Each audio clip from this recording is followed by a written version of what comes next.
Bismillahirrahmanirrahim. Assalamualaikum warahmatullahi wabarakatuh. Salam sejahtera buat kita semua. Semoga kita selalu dalam lindungan Allah Subhanahu wa taala, Tuhan yang Maha Esa. Perkenalkan, saya Hilman Lubis, Sarjana Ekonomi, Magister Manajemen, NIDN 0128047301. Saya adalah dosen tetap Bisnis dan Humaniora Universitas Cut Nyak Dien. Saat ini sedang mengikuti sertifikasi dosen gelombang 1 yang diadakan Kemendikti Siantek 2025. Saya akan menyusun dokumen pernyataan diri sebagai wujud Tridharma Perguruan Tinggi PDD UKTPT. Pada kesempatan ini saya akan memaparkan mata kuliah yang saya ampuh, yaitu Teori Portofolio dan Investasi. Saya mengajar mata kuliah ini yang saya ampuh, yaitu Teori Portofolio dan Investasi pada semester genap tahun 2024-2025 dengan bobot 2 SKS. Mata kuliah ini merupakan mata kuliah wajib bagi mahasiswa dan mahasiswi Fakultas Ekonomi dan Bisnis Humaniora, khususnya pada program studi Ekonomi Pembangunan. Pembelajaran teori portofolio dan investasi dengan metode blended training, yaitu perpaduan antara daring tatap muka dan e-learning melalui platform SIAKAD yang dikelola oleh Universitas Cut Nyak Dien. Mahasiswa mengikuti mata perkuliahan ini dengan mengunduh RPS dan mengunggah tugas secara online. Diskusi interaktif, studi kasus, dan persentase diselenggarakan di kelas. Perkuliahan teori, portofolio, dan investasi menggunakan metode DIA, Delivery, Interaction, dan Assessment.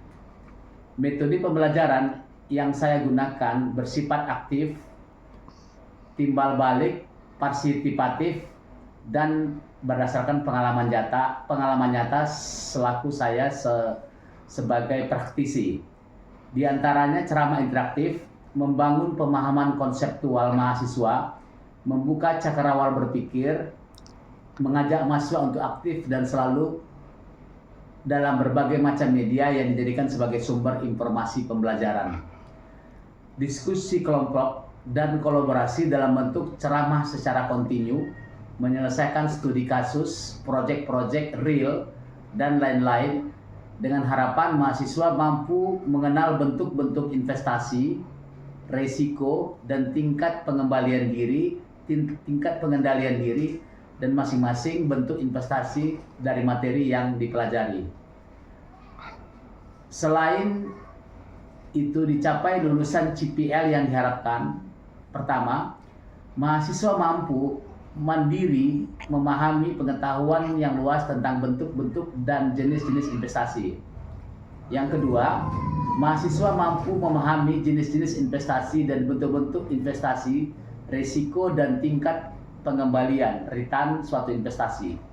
Yang ketiga, menguasai dan mengenal sejak dini portofolio model keseimbangan, efisiensi, investasi dalam bentuk obligasi dan saham. Keempat, bentuk analisa ekonomi, analisis industri dan perusahaan, analisis teknikal, serta analisis kontrak berjangka dan evaluasi kinerja portofolio. Kelima, menambah wawasan yang mendalam dan luas tentang investasi dalam bentuk saham dan obligasi. Yang terakhir, saya berharap mahasiswa mempunyai jiwa kepemimpinan, motivasi, dan menambah wawasan pengetahuan sebelum terjun ke dunia pekerjaan. Adapun pencapaian kuliah CMK yang ditetapkan, pertama, mampu dan bertanggung jawab memiliki pengetahuan yang cukup tentang bentuk dan investasi dan jenis investasi secara mandiri. Yang kedua, mahasiswa mampu mencari dan memahami jenis-jenis investasi, bentuk-bentuk investasi, risiko-risiko investasi, dan tingkat berikut mengukur tingkat pengembalian dan masing-masing bentuk investasi. Yang ketiga, mampu menerapkan pengetahuan sebagai pembelajaran dan memberikan saran bagi siapa saja yang membutuhkan informasi investasi, baik untuk kepentingan kalangan profesional dan perusahaan. Yang keempat, mampu memotivasi dan menambah wawasan yang cukup tentang teori portofolio dan investasi.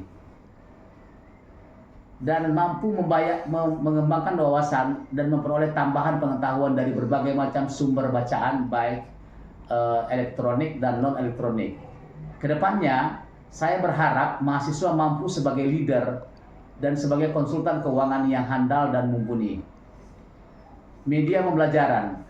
Media pembelajaran dengan menggunakan modul atau RPS yang dapat diunduh di e-learning SIAKAD UTND. Yang kedua, PowerPoint studi khusus ilmiah. Yang keempat, video pembelajaran. Adapun deskripsi mata kuliah teori portofolio dan investasi. Yang pertama, mengenal berbagai macam bentuk investasi, mengenal jenis-jenis investasi, mampu menelaah segala macam risiko, mampu mengukur tingkat pengembalian return dari masing-masing bentuk investasi, dan mempunyai pengetahuan yang cukup tentang investasi. Penilaian mata kuliah yang saya ampu ini meliputi 4 komponen, masing-masing ujian tengah semester UTS dengan bobot 15%, ujian akhir semester atau UAS dengan bobot 25%, tugas dan kuis dengan bobot 50%, serta yang terakhir partisipasi dengan bobot 10%. Kita memperoleh kembali apa yang diinvestasikannya kalau perusahaan investasi itu gagal bayar. Dengan apa? Dengan jaminan, ya. Jaminan itu apa namanya? Ini ya. Oke. Yang kedua, obligasi tanpa jaminan. Obligasi tanpa jaminan. Unsecured bond, oke, ya. Obligasi tanpa jaminan itu adalah obligasi tanpa jaminan adalah obligasi yang diterbitkan tanpa menggunakan suatu jaminan real tertentu. Sama terbalik ya. Obligasi yang diterbitkan tanpa menggunakan jaminan real tertentu. Oke. Yang ketiga, obligasi konservasi, ya, obligasi konservat, obligasi konversi, obligasi konversi, obligasi konversi atau obligasi konversi, oke, adalah obligasi yang diberikan, obligasi yang memberikan hak, obligasi yang memberikan hak kepada pemegangnya untuk menukarkan obligasi tersebut dengan sejumlah saham. Berarti rupanya investasi dalam bentuk obligasi bisa ditukar dalam bentuk saham. Jadi kemungkinan biasanya perusahaan itu surat utangnya sekian lembar berbentuk obligasi, sekian lembar berbentuk saham, ya. Jadi ada yang ketiga namanya obligasi konservasi. Obligasi konservasi itu adalah obligasi yang diberikan kepada pemegangnya untuk menukarkan obligasi tersebut dengan sejumlah saham. Tentu saja ada nilai tukarnya, ya. Oke. Yang keempat, obligasi yang disertai waran. Waran, ya. Tulisannya R-nya 2 ya, waran. Tiba-tiba perusahaan itu kekurangan modal, diterbitkannya lah saham baru, diterbitkannya saham baru atau diterbitkannya obligasi baru. Nah, karena kita pemilik lama, kita berhak membeli duluan sebelum saham itu dilempar ke pasar. Logikanya kira-kira apa tujuannya? Kita orang lama nih, kita punya saham, tiba-tiba perusahaan itu butuh modal, diterbitkan lagi saham. Tapi karena kita orang lama, kita berhak membeli duluan saham yang akan diterbitkan itu. Kira-kira tujuannya apa? Saya mau mahasiswa itu berpikir logika. Kira-kira tujuannya tujuannya apa? Banyak-banyak membaca. Jadi pemilik lama itu diberikan hak untuk membeli duluan. Tapi kalau memang ternyata pemilik lama juga tidak mau membeli, ya terpaksa dong dilempar ke pasar. Kira-kira gitu ya. Kira-kira tujuannya itu apa? Bisa ketiga, tujuannya itu apa? Kenapa perusahaan selalu memberikan hak inisial public offering, dia memberikan hak kepada pemilik lama untuk membeli saham yang akan diterbitkan sebelum saham itu dilempar ke pasar. Dihargai loh, orang kita kan orang lama kan. Tiba-tiba perusahaan butuh lagi modal, dia akan lempar saham itu keluar. Tujuannya adalah untuk mempertahankan persentase kepemilikan saham. Paham ya? Contoh sebelumnya saham kita 20% dari total seluruh saham. 20%. Tiba-tiba perusahaan butuh dana lagi, diterbitkannya lagi obligasi, diterbitkannya lagi saham. Kita nggak mau dong kalau muncul orang lain, masuk orang lain, berarti kan kepemilikan kita kan akan minimal kan. Oleh karena itu kita diberikan hak. Ya terkecuali kita tidak mampu membelinya, baru dilempar ke pasar. Apa tadi tujuannya? Untuk mempertahankan persentase kepemilikan. Bisa ya? Logikanya bisa dapat 4 bungkus nasi. 4 bungkus nasi. Berarti berapa satu bungkus nasi, berapa harganya? 5.000. Kalau di Medan, kira-kira berapa satu bungkus nasi? 10.000. 12.000. Nah kalau kalian punya cowok, cewek, bawa uang 20.000, kurang uangnya malu loh. Ya kan? Berarti kemampuan nilai tukar itu beda. Zaman dulu dengan zaman sekarang. Pengaruhnya banyak, seperti inflasi.